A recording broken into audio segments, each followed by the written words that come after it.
Olá, hoje a gente vai se debruçar sobre um dos livros mais infames e, sem dúvida, mais impactantes do século XX. A primeira parte de Minha Luta, de Adolf Hitler. A gente vai usar como fonte os capítulos iniciais, né? Aqueles que vão da infância dele até os anos em Viena, que é onde ele diz ter formado, enfim, a sua visão de mundo. E a nossa missão aqui é bem específica. A gente não está aqui para dar palco para essas ideias, mas para fazer uma espécie de engenharia reversa da argumentação. Como é que o autor constrói essa narrativa sobre si mesmo? Que momentos ele escolhe para justificar as conclusões a que chega? Vamos tentar entender a retórica, a lógica interna do texto como um documento histórico. Exato. E o ponto de partida é entender que este livro tem uma natureza dupla. Ele é, ao mesmo tempo, uma autobiografia e um manifesto político. E o contexto é tudo. Ele está escrevendo isso da prisão, depois de uma tentativa de golpe que deu completamente errado. Então ele não está só contando a vida dele, sabe? Ele está construindo uma mitologia pessoal, uma história de origem para o movimento dele. Cada evento, cada memória que ele escolhe é uma peça nesse quebra-cabeça.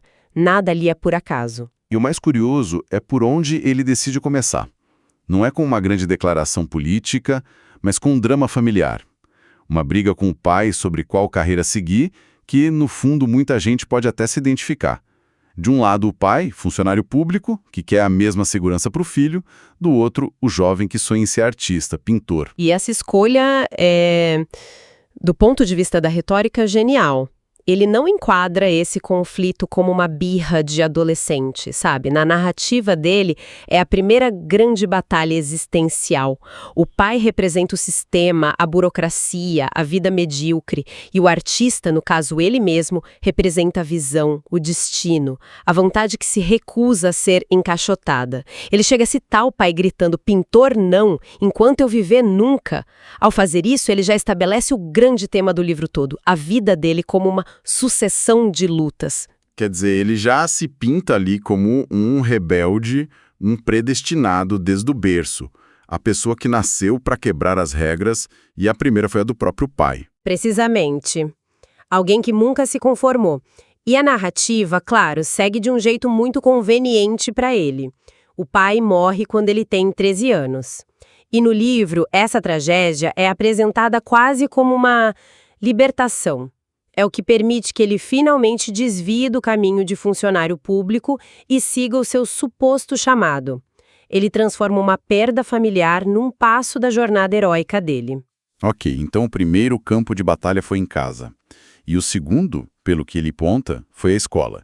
É lá que a coisa começa a ficar mais política, mais ideológica. Sim, e é aqui que ele introduz uma distinção que vai ser central para toda a ideologia dele. A diferença entre o que ele chama de patriotismo dinástico e nacionalismo. O patriotismo era lealdade ao Império Austro-Húngaro, aquela colcha de retalhos de povos diferentes. Já o nacionalismo, para ele, era algo muito mais profundo. Era lealdade ao povo, à cultura alemã. E como é que um garoto na escola chega a essa conclusão? Ele diz que teve uma ajuda, né? Ele atribui essa revelação a um professor de história, um tal de Leopold Pertsch.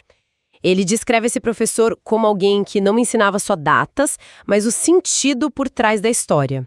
Segundo ele, foi esse professor que plantou a semente do nacionalismo radical dele. E é bom lembrar que o Império Austro-Húngaro, na época, era um caldeirão de tensões étnicas, né?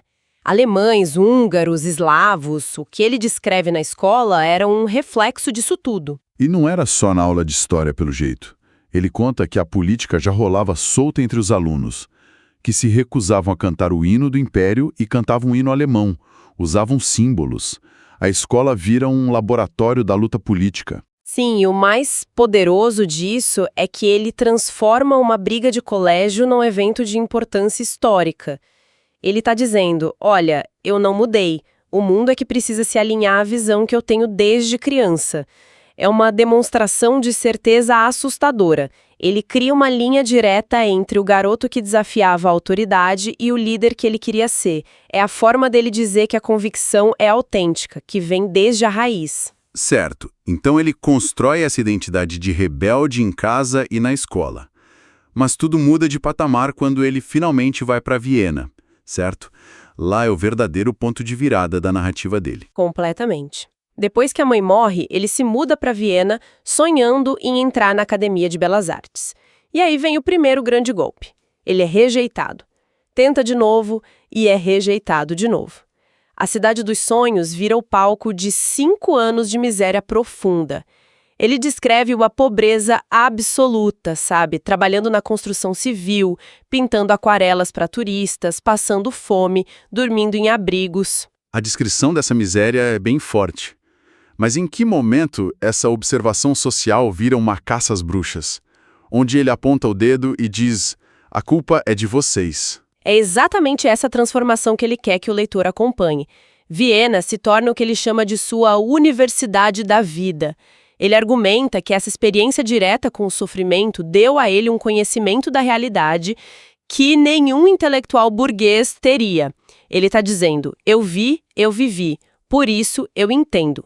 E é a partir dessa suposta autoridade que ele começa a formular as teorias dele. E quem são os primeiros culpados que ele identifica nesse cenário? O primeiro grande inimigo que ele aponta é a social-democracia, o marxismo. No começo, ele até admite uma certa admiração pela forma como mobilizavam os trabalhadores. Mas isso muda rápido. Ele passa a enxergá-los como uma força destruidora. Porque, na visão dele, o marxismo nega tudo que ele valorizava. A nação, a raça, o indivíduo. E ele descreve essa oposição em termos muito pessoais. Como assim? Ele conta que, quando trabalhava na construção, foi pressionado a se filiar ao sindicato. Como ele se recusou, diz que foi ameaçado, hostilizado e teve que largar o emprego. E aí ele usa esse episódio pessoal como uma grande prova de que o movimento não era sobre justiça social, mas sobre um terror espiritual que esmagava qualquer um que pensasse diferente. Entendi. Ele pega uma experiência e a transforma numa verdade universal sobre todo o movimento. E o segundo inimigo, é aí que a coisa fica ainda mais sombria. Sim. O segundo inimigo que ele descobre em Viena são os judeus. E a forma como ele narra isso é muito, muito calculada. Ele não se apresenta como alguém que sempre foi antissemita. Pelo contrário, ele constrói toda uma cena de revelação. Conta que na cidade natal dele quase não tinha judeus, ele nem pensava nisso. Mas em Viena... Essa história da revelação na rua soa um pouco conveniente demais, não? Como se ele precisasse de uma cena para justificar uma ideia. Ele está tentando convencer a si mesmo ou o leitor? Essa é a pergunta-chave. Ele descreve um momento em que vê um homem de caftã, com cachos no cabelo, e se pergunta: isso é um alemão? E a pergunta logo vira: isso é um judeu? A partir daí ele diz que mergulhou na imprensa antissemita e, de repente, começou a enxergar a influência judaica em tudo, na imprensa liberal, na arte moderna, na prostituição e, o mais importante, na liderança da social-democracia. Ah, então é aí que os dois inimigos se conectam. E aqui está a chave da retórica dele. Ele pega duas ansiedades da época, o medo do comunismo e o antissemitismo, e as funde num único inimigo. Ele transforma um problema político abstrato, o marxismo, numa face concreta e demonizada. É uma técnica de propaganda incrivelmente eficaz. Para ele, o marxismo não é mais uma teoria econômica, mas uma conspiração judaica para dominar o mundo. E ele se coloca como o gênio que, sozinho no meio da pobreza, desvendou esse plano mundial. Exatamente. Ele se pinta como um detetive relutante, alguém que resistiu a essas conclusões, mas que foi forçado pela verdade a aceitá-las. É uma maneira de dar um peso de descoberta científica, de inevitabilidade a um preconceito. Ele não diz, eu odeio, ele diz, eu descobri a verdade. E essa Universidade da Vida em Viena não ensinou só a odiar. Ele também diz que aprendeu como a política funciona, ou melhor, como ela não deveria funcionar. Sim, as visitas dele ao parlamento austríaco são descritas com puro nojo. Ele chama de Babel, um caos de deputados falando línguas diferentes, cada um defendendo interesses mesquinhos. A ideia de que uma maioria anônima toma decisões, para ele era o cúmulo da covardia. A responsabilidade se dilui, ninguém é culpado por nada. E é daí que nasce a preferência dele por um líder autoritário. Totalmente. Ele contrapõe o caos do parlamento ao que ele chama de princípio da responsabilidade pessoal. A ideia de que um líder forte toma as decisões e assume as consequências sozinho. A base de todo o desprezo dele pela democracia é formada ali. Então, em Viena, ele não estava só sofrendo, estava fazendo uma espécie de estudo de mercado da política, olhando os concorrentes e analisando o que funcionava e o que não. É a analogia perfeita. Ele faz exatamente isso com dois grandes movimentos políticos da época. De um lado, tinha o movimento pan-germanista. A ideologia, para ele, era perfeita, nacionalista, antissemita, mas, na prática, era um desastre. Por quê? Se a ideologia era a certa para ele. Porque, na análise dele, era um movimento de intelectuais de salão, não sabiam falar a língua do povo. E, o pior, fizeram uma campanha feroz contra a Igreja Católica, o que, num país profundamente católico, foi um suicídio político. Afastaram as massas. E qual era o outro concorrente? O outro era o oposto, o Partido Social Cristão, do prefeito de Viena, Karl Lueger, um mestre do populismo que ele admirava profundamente, pelo menos nas táticas. Lueger entendia as ansiedades do homem comum, sabia usar a propaganda e o antissemitismo como ferramenta política para unir as pessoas contra um inimigo. Então o grande insight dele foi juntar as duas coisas. Exatamente. O que ele propõe, no final, é uma síntese. Ele diz: precisamos pegar a ideologia pura do primeiro movimento e combinar com o marketing de massas, a propaganda e a esperteza política do segundo. É a fórmula dele para o sucesso. Uma ideia radical, embalada de uma forma que as massas pudessem entender e abraçar. Viena foi a escola onde ele aprendeu não só o que pensar, mas como transformar esse pensamento em poder. Resumindo, então, o que a gente tem ao final dessa primeira parte do livro é a construção de um mito de origem completo. Um jovem artista incompreendido, forjado pelo sofrimento em Viena, e que, através do estudo, descobre os grandes inimigos do seu povo. E, a partir dessa jornada, ele desenha os pilares da sua doutrina. Tudo amarrado numa história pessoal de luta e revelação. Perfeito, e isso nos leva a uma reflexão final, que é uma grande contradição dentro do próprio livro. Ele insiste várias e várias vezes que a palavra falada, o discurso inflamado, é infinitamente mais poderosa que a palavra escrita. Diz que as grandes revoluções são feitas por oradores, não por escritores. E, no entanto, onde ele está, enquanto escreve isso? Na prisão, dedicando meses a escrever um livro de centenas de páginas. É verdade, ele está usando a ferramenta que ele mesmo despreza. O que levanta uma questão provocadora para a gente pensar. Qual é a verdadeira relação entre um texto e a ação política de massas? Como pode um livro, que, em teoria, diminui o poder dos livros, se tornar uma das ferramentas de propaganda mais potentes e perigosas da história? O que essa contradição nos diz sobre a forma como as ideias, boas ou más, se espalham e se transformam em poder real no mundo? Olá e bem-vindos! Bom, hoje a gente tem um desafio e tanto pela frente. Vamos fazer uma análise detalhada de um material historicamente denso e bastante controverso. Os capítulos 10, 11 e 12 do livro Minha Luta. Pois é. E eu acho que é muito importante a gente frisar bem o nosso objetivo aqui, né? Com certeza. A nossa fonte é exclusivamente o texto. A nossa missão aqui é desmontar o raciocínio do autor, sabe? Entender a mecânica dos argumentos. Ver como essa ideologia foi construída tijolo por tijolo. Exato. Não se trata de endossar absolutamente nada, mas sim de compreender a estrutura de um pensamento que, bom, teve um impacto devastador no mundo. Isso. É uma análise crítica da retórica, da lógica interna do livro. E tudo começa ali no capítulo 10 com uma pergunta que estava na cabeça de todo mundo na Alemanha da época. Por que nós entramos em colapso? Só que a resposta que o livro dá não é sobre economia ou tática militar. É algo bem diferente. E essa já é a primeira grande jogada retórica dele. Em vez de discutir a derrota no campo de batalha ou a crise econômica, que eram, assim, as causas óbvias. O que todo mundo via, né? Exato. Ele desvia o foco. Ele constrói toda uma narrativa de que a verdadeira ruína não é material, mas sim moral, política e, no fundo, racial. É um diagnóstico que já prepara o terreno para soluções que ele vai propor depois.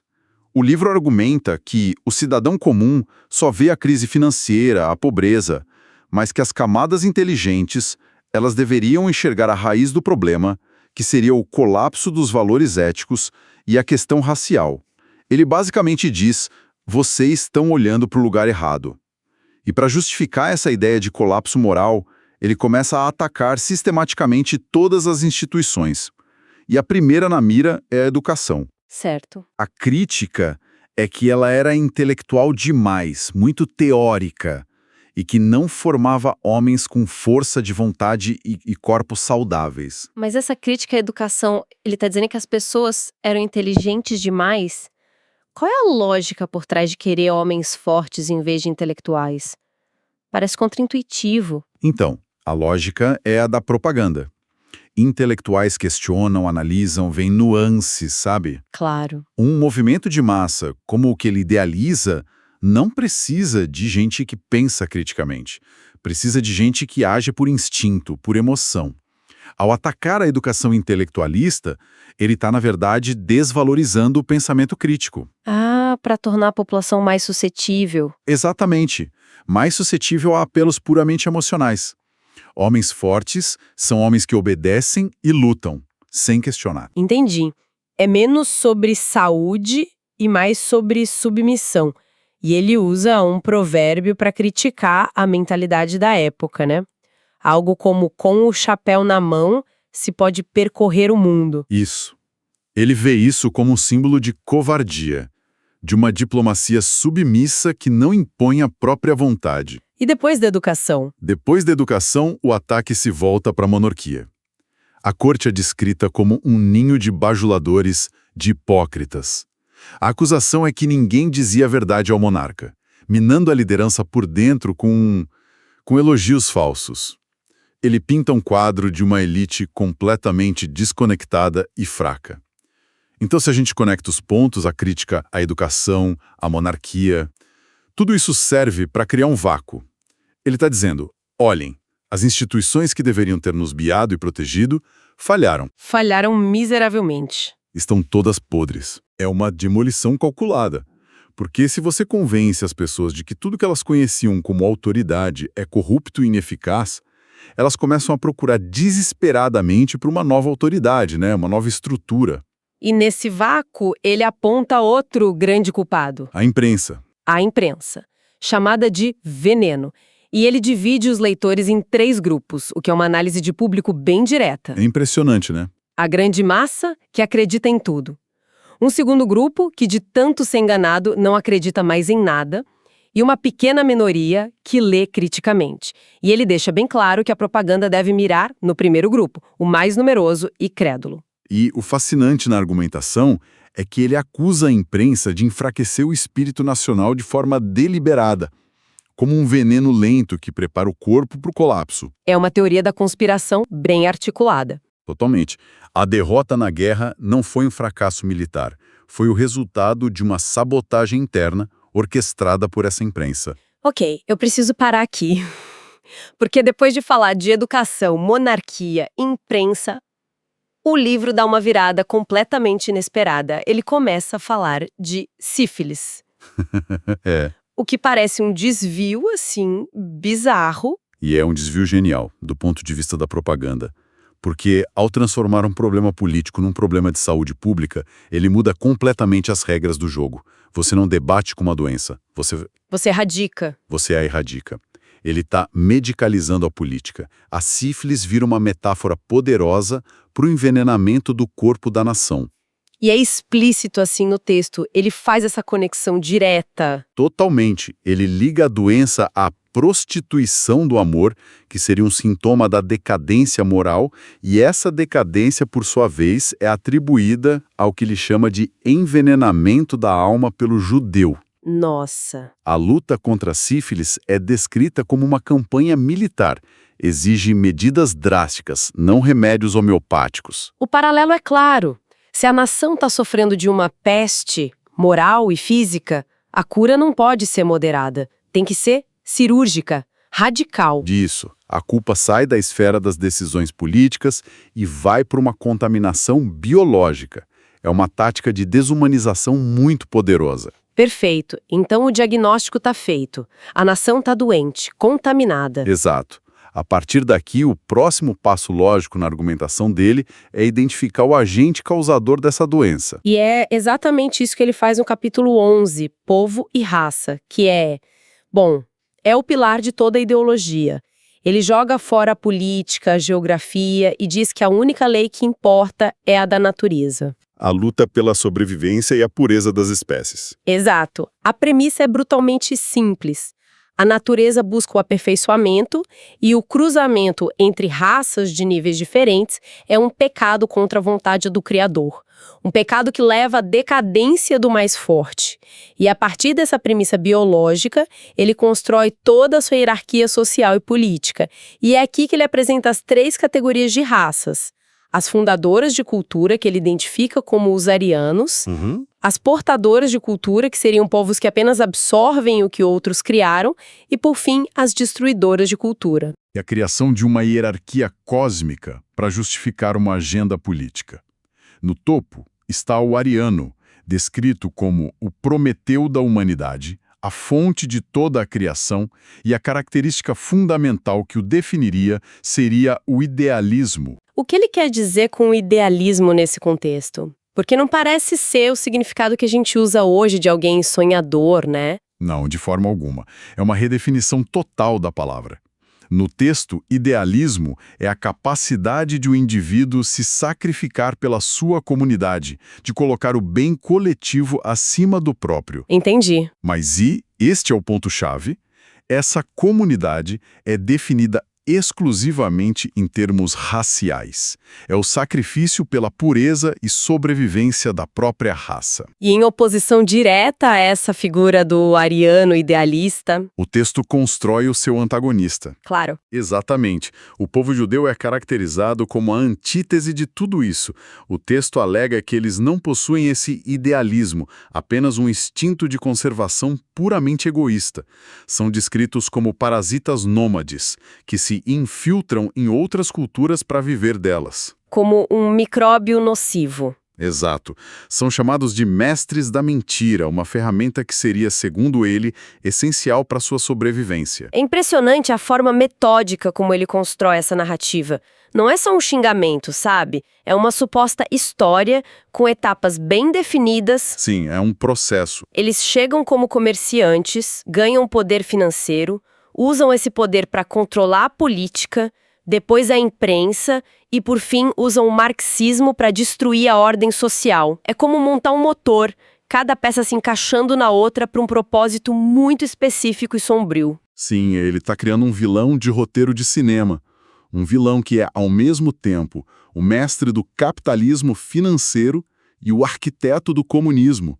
Com isso, ele se torna o inimigo de todos, não importa sua posição política. É uma forma de unificar diferentes grupos de descontentes contra um único alvo. Exato. Até o sionismo é reinterpretado como uma farsa, um quartel-general para a dominação mundial. É uma narrativa que se fecha completamente. Qualquer fato pode ser torcido para caber nela. Totalmente. É uma teoria da conspiração totalizante. E a conclusão inevitável, dentro dessa lógica, é que a mistura de sangue com essa raça destruidora leva à decadência e morte de qualquer civilização. A pureza racial, portanto, não é uma opção. É a única condição para a sobrevivência. Exatamente. Ameaça racial, o que o livro propõe como cura? Como esse novo movimento descrito lá no capítulo 12 se apresenta como a solução? Bom, primeiro ele descarta as alternativas. A burguesia é chamada de covarde, incapaz de uma luta real, e os marxistas são os internacionalistas loucos que traem a nação. Nenhum dos dois serve. Certo. A proposta, então, é um movimento novo, um que une os trabalhadores, mas sob uma bandeira ultranacionalista. A meta é nacionalizar as massas. E o texto lista os princípios desse movimento. É quase um manual de instruções. O que mais se destaca ali para você? Olha, alguns pontos são cruciais. Primeiro, o objetivo não é um mandato no parlamento. é conquistar as massas para um levante nacional. Segundo, a educação deve focar no sentimento, não no conhecimento. Terceiro, a luta é pela aniquilação dos adversários. E, por fim, o princípio que amarra tudo. Toda e qualquer atividade do movimento deve ser baseada na questão da conservação da raça. A raça é o sol em torno do qual tudo gira. E a parte sobre a propaganda é, nossa, assustadoramente específica. Ele diz que ela tem que ser simples, repetitiva e focada no sentimento, não na razão. Por que essa ênfase tão forte em rejeitar o intelecto? Porque o intelecto questiona. O sentimento une. Na visão dele, uma grande massa não é um conjunto de indivíduos pensantes. É um organismo único que reage a estímulos emocionais. E a propaganda é o controle remoto desse organismo. Exatamente. A verdade objetiva é irrelevante. O que importa é o efeito, a eficácia. A propaganda não deve ter nuances, deve apresentar uma única verdade, de forma unilateral e martelá-la incansavelmente. E a estrutura do partido, do movimento, parece refletir essa ideologia. Ele diz que deve ser antiparlamentarista, sem decisões por maioria de votos. É o princípio da autoridade absoluta do líder. Precisamente. É a militarização da política. A estrutura da organização é a ideologia em ação, antes mesmo de chegar ao poder. Não há debate, há ordens. E não há oposição, há inimigos. Isso. A responsabilidade flui de cima para baixo e a autoridade de baixo para cima. A forma do partido é uma consequência direta da visão de mundo hierárquica e autoritária que ele apresentou antes. Então, o que tudo isso significa quando a gente olha para esses 3 capítulos em sequência? Fica claro que existe um fio condutor, uma narrativa em 3 atos. Primeiro, ele desconstrói a confiança em todas as instituições, criando um cenário de apocalipse. A nação está doente. No segundo ato, ele oferece uma explicação totalizante e simplificadora para todo esse caos. A causa de todos os problemas econômicos, políticos, sociais é reduzida a um único fator: a raça.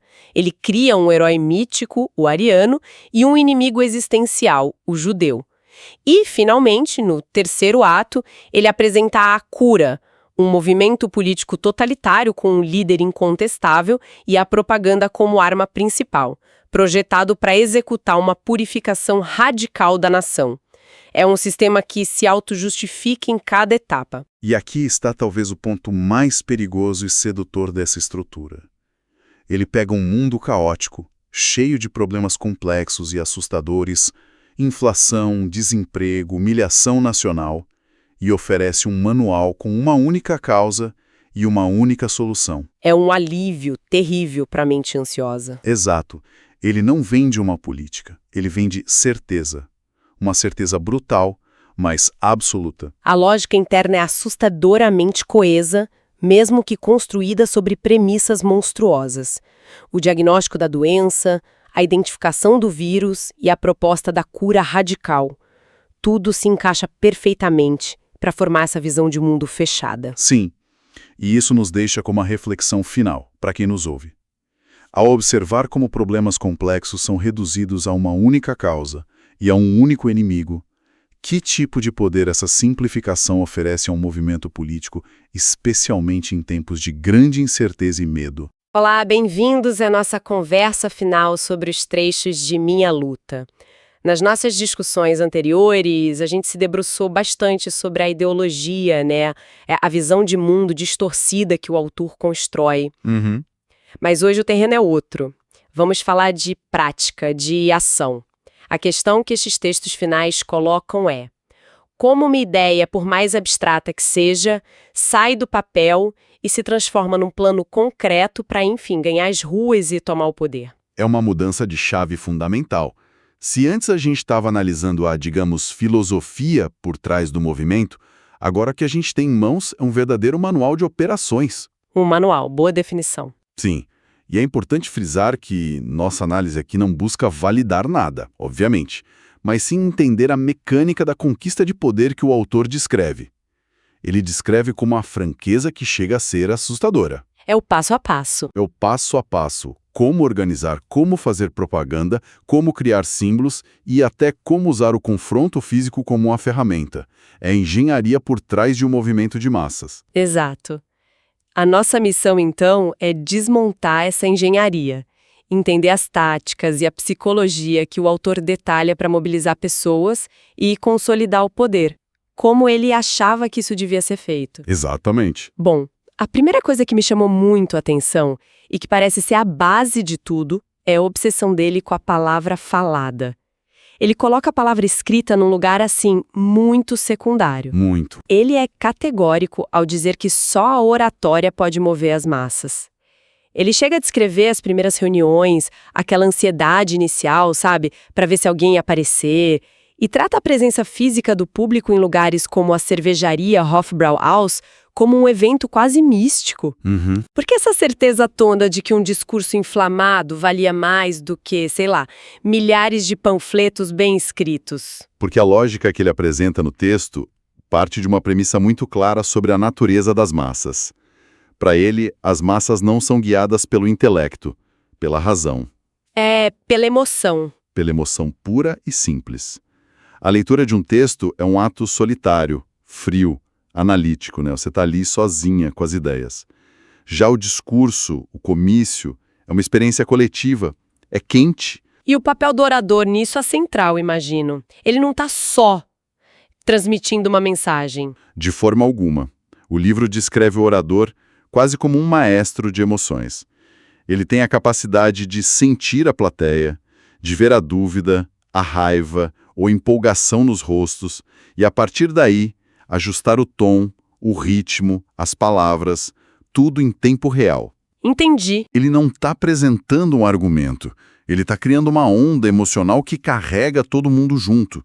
O texto até menciona que o orador vê a justificação de sua causa no rosto de quem o ouve.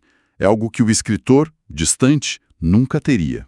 Entendi. Então a estratégia não era só passar uma mensagem, mas criar um ambiente onde essa mensagem fosse absorvida de forma quase física, coletiva.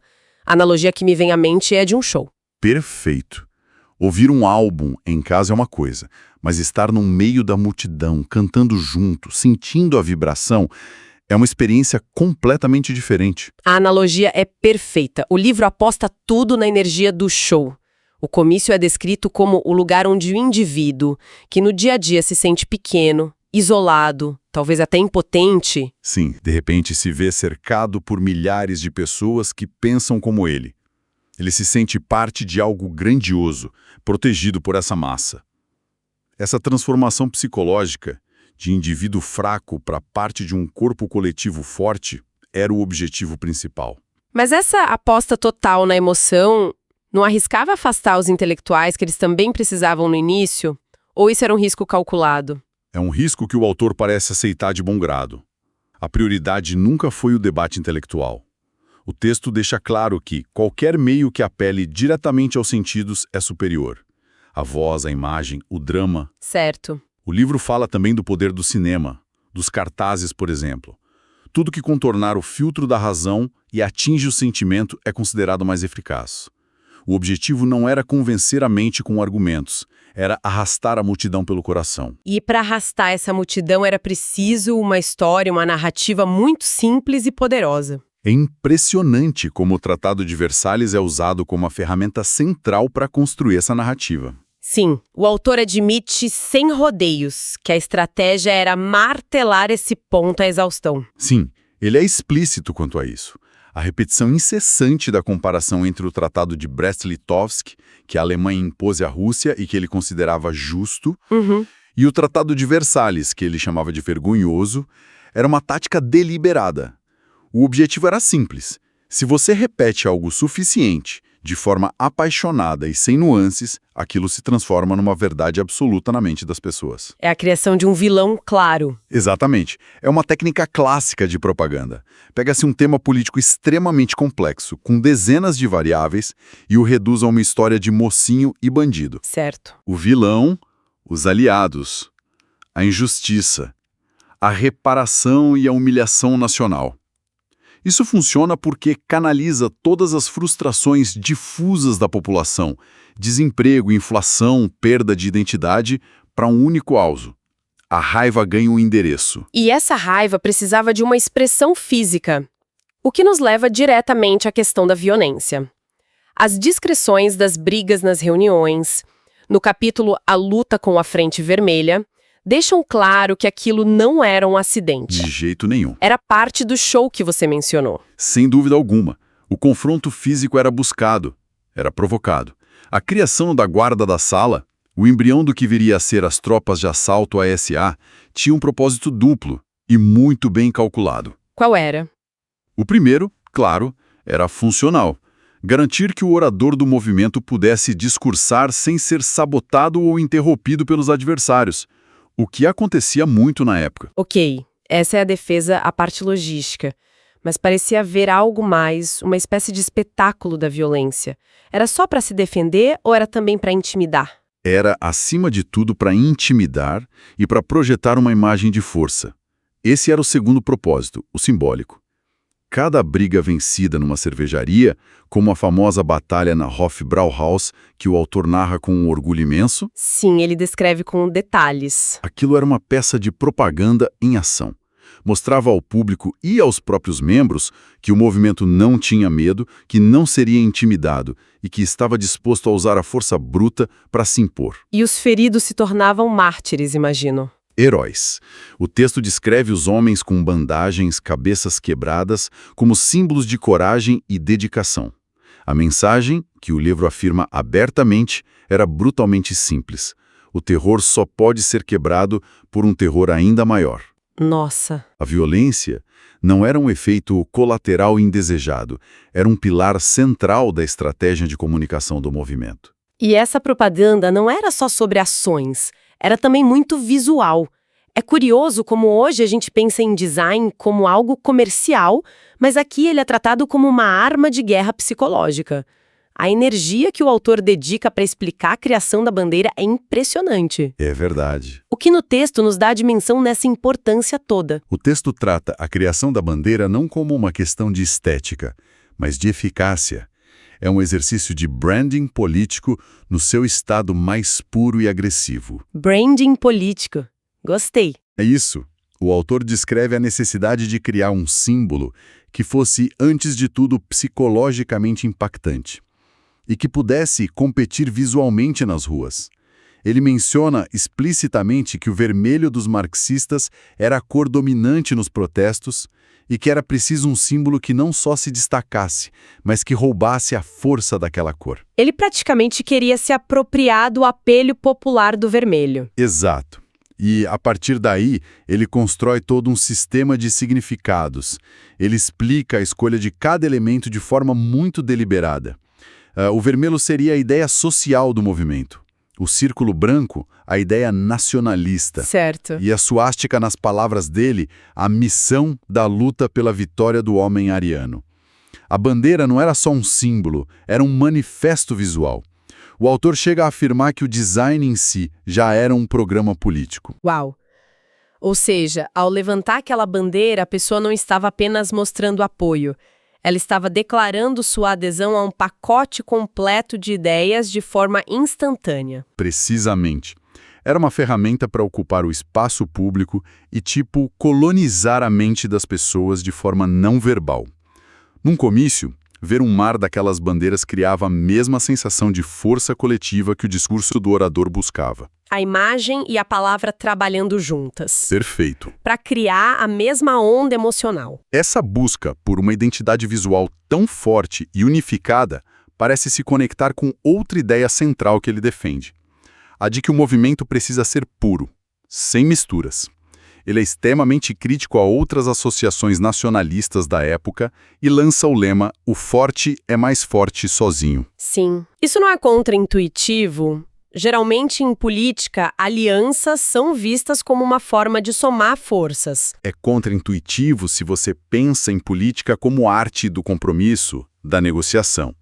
Mas na lógica apresentada no livro, que é uma lógica de guerra total, o compromisso é sinônimo de fraqueza. Fraqueza. Como assim? Uma aliança, por definição, te obriga a ceder em alguns pontos, a diluir a sua doutrina para acomodar o parceiro. E para o autor, uma doutrina diluída perde sua força de atração, paralisação e contamina a pureza do movimento. Então, qualquer aliança com um grupo que não estivesse 100% alinhado era vista como uma ameaça existencial. Exatamente.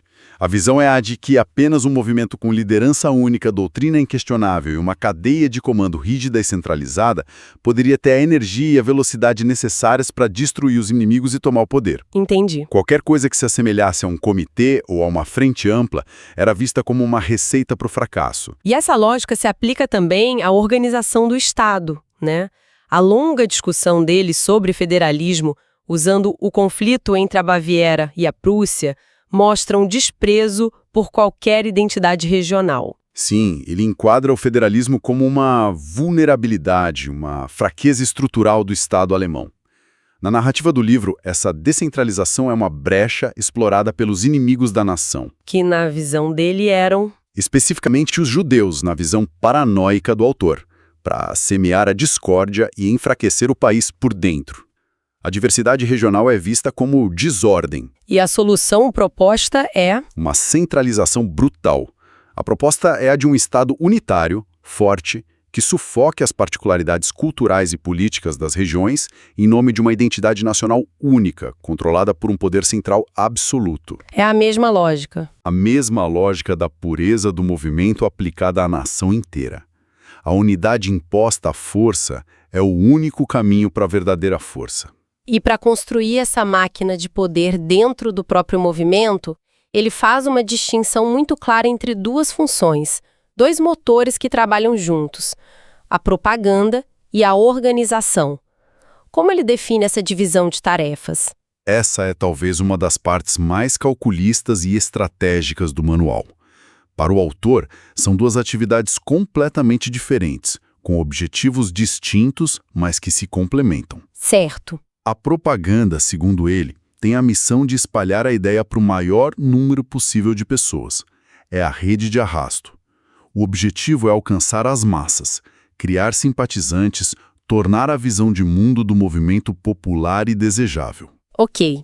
A propaganda é a rede que busca quantidade. E quem são os pescadores, então? É aí que entra a organização. Perfeitamente colocado. A organização tem a função oposta. Ela não se preocupa com a quantidade, mas com a qualidade. A tarefa dela é mergulhar nessa massa de simpatizantes atraída pela propaganda e selecionar os melhores. Os melhores seriam... Os mais leais, os mais disciplinados, os mais dispostos ao combate e ao sacrifício. A organização forma um núcleo duro, a vanguarda de combatentes que vai liderar a luta. Faz sentido. A propaganda prepara o terreno psicológico na nação, enquanto a organização monta o exército que vai tomar o poder. Em outras palavras, a propaganda ganha corações e mentes e a organização recruta soldados para a causa. Uma amolece o alvo, a outra o conquista. É a combinação perfeita. Na visão dele, você precisa da massa de apoiadores para ter legitimidade e criar uma atmosfera favorável. Mas o poder real não vem dessa massa.